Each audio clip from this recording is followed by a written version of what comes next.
السلام عليكم ورحمة الله وبركاته. ازيكم عاملين ايه؟ النهاردة ان شاء الله هنقص طقم الجاكار.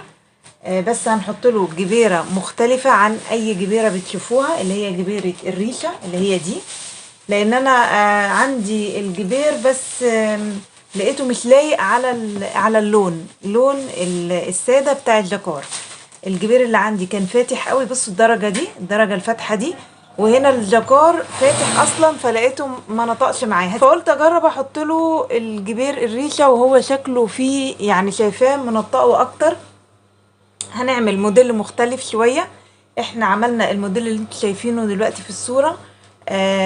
فبتبقى عندنا حته من الستانه دي اهو. بصوا الجبير ده اللي عندي، بصوا لقيته شكله يعني نفس لون الطقم بالظبط. فقلت اغير في الجبير، يعني ده شايفاه احلى من ده شويه، وحتى باين في الصوره غامق شويه ده، بس هو مش كده يعني، هو فاتح قوي. فما عجبنيش الصراحه ان انا احطه نفس الشكل، مش هيدي منظر خالص. فهنحط الجبير ده وهنغير شويه في شكل الخداديه. احنا الخداديه قبل كده كنا بنعملها بنحط الستان ده ستان شانزليزيه. تحسوه مشرط كده، انا مش عارفه هو مظبوط ولا لا، لان احنا جبناه قطاعي وهو قال لنا كده، قال لنا اسمه شانزليزيه. عرضه 280 او 3 متر، وعريض جدا وحلو. كنا حاطينه في المفرش نفسه حته كده، شريحه رانر بعرض المفرش كله وعلى الخداديات. فاتبقت الحته دي قلت احطها في المفرش ده، بس على الخداديه، انما على اللحاف المفرش نفسه مش هنحط ستان يعني، بس دي هنحطها كده على الخداديه بحيث تدينا منظر. وهنحط الجبير من هنا والجبير من الناحيه التانية، وهنحط هنا في النص كده ابليكه.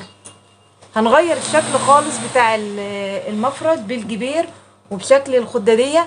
تابعوني للاخر ان شاء الله، هصور لكم شكله وهو على السرير مفروش. وهصور لكم واحنا بنقفله، واحنا بنركب الجبير ده بنركبه ازاي، واحنا بنركب الابليكه.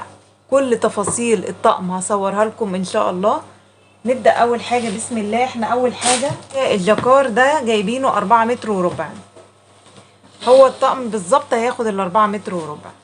هعمل مفرش، وهعمل كيس مخده، و2 خداديه، وهنعمل كمان كشانات صغيره دي من بواقي القماش اللي هتطلع. تمام. اول حاجه هنقصها، هنخلي المفرش في الاخر عشان اي زياده تبقى تيجي في المفرش. اي زياده قماش او اي ناقص، مثلا 5 سنتي ناقصه، 5 سنتي زايده، يبقى تيجي في المفرش احسن. عايزه اقول لكم ان انا المفرش ده اشتريته على حاجتين يعني. بصوا، اشتريته مره الخامه كانت كده، كان ب75 جنيه المتر قطاعي.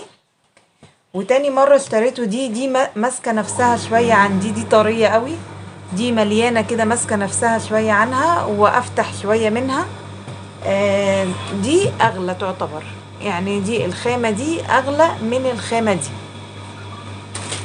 انا طبعا عشان جايباه قطاعي فما فهمش قوي في النوعيات، بس لما جبته من هنا ومن هنا فعرفت ان ايه، ان في منه انواع وفي منه كمان بالوزن، يعني مش كله نفس السعر. اول حاجه هقصها في الطقم، هقص كيس المخده 90 سنتي، الكيس 90، وهطلع من عرض الكيس الخداديات. عرض الجاكار 270 هو عريض. احنا هناخد الاول الكيس 90 سنتي، وبعد كده هاخد 55 سنتي الخداديات، والباقي كله هسيبه للمفرش. المفرش طبعا هنحط له الجبير الريشه من ال3 جنيه. هنقيس 90 سنتي، ده كده الكيس. دي اول حاجه هنقصها. هعمل ايه في الكيس؟ هاجي كده من عند عرض القماش ده قطعتين 55 سنتي، ده البرسل اهو. هطلع حتتين دول الخداديات، يعني هاجي من عرض الكيس من ناحية البرسل، وهاخد قطعتين، القطعة 55 سنتي دي هتديني وش الخدادية بالقلاب بتاعها، الباقي كله هيبقى الكيس. هيبقى الكيس طويل وكويس، يعني يفرش سرير 1.60 متر. اكتر من كده يبقى حلو قوي ووافي. او لو طلع بزيادة احسن ما بيطلع ناقص، وتبقى بوز المخدة كده باين. دي الخداديات اللي هي طلعت من عرض الكيس.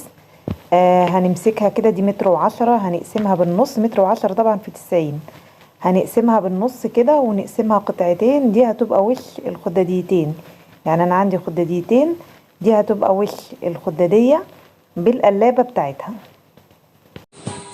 هاخد بقى من هنا من المفرش الاتنين خدادية، هاخد 55 سنتي. هاخد من عرضها اللي هو عرض القماش 280، هاخد قطعتين 75 سنتي اللي هم الدهور بتاعت الخداديات، والباقي هعمله كوشن اللي هم الكوشنين الصغيرين اللي هم زي ما انتوا شايفينهم كده في الصورة. اللي اتبقى ده بقى المفرش نفسه. بصوا بقى قد ايه، ادي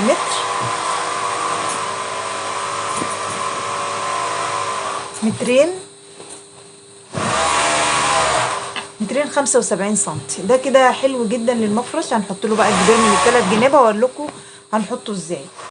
في حالة لو انا عايزة المفرش بس والخداديات مش عايزة اكياس، هحتاج بالظبط 3.5 متر، هنقصهم بالطريقة دي. هاخد بقى من هنا من المفرش الاتنين خدادية، هاخد 75 سنتي وش وظهر الخداديات. وطبعا المفرش عشان عريض فالباقي من العرض هيديني القلابات.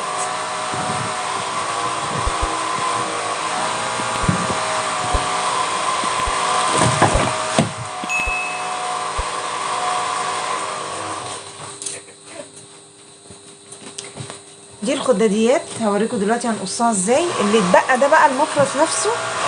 الخداديات دي 75 سنتي، هاجي كده بقى من عند البرسول، اساوي البرسول على البرسول، واقيس هنا من عند العرض ده، اقيس حتتين 55 سنتي اللي هو وش وظهر الخداديات وهو متطبق كده. ادي 55 وادي 55. شفت الحته اللي اتبقت لي للقلاب قد ايه؟ لان هو القماش نفسه عريض. دي كده الخداديتين، بسم الله هقصهم.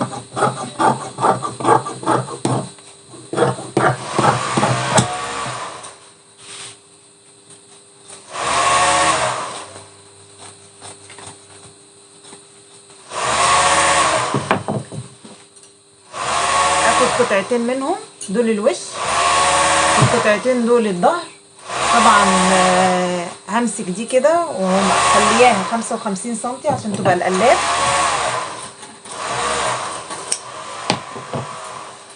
واقوم قسمها بالنص. دول كده الخداديتين بالقلاب بتاعهم اللي هما الظهر بالقلاب. ده وش الخداديات. هحط بقى دي كده عليه حتة الستانة، وهنحط الأبليكة عليه، وهنيجي هنا من الجناب ونحط الجبير. سواء بقى الجبير هنحطه بالطريقة دي او هنحطه يعني وشه كده، هنشوف انهي الأحلى، وشه كده ولا وشه كده. دول وش دي طبعا هنفصلها لان دي 55 سنتي في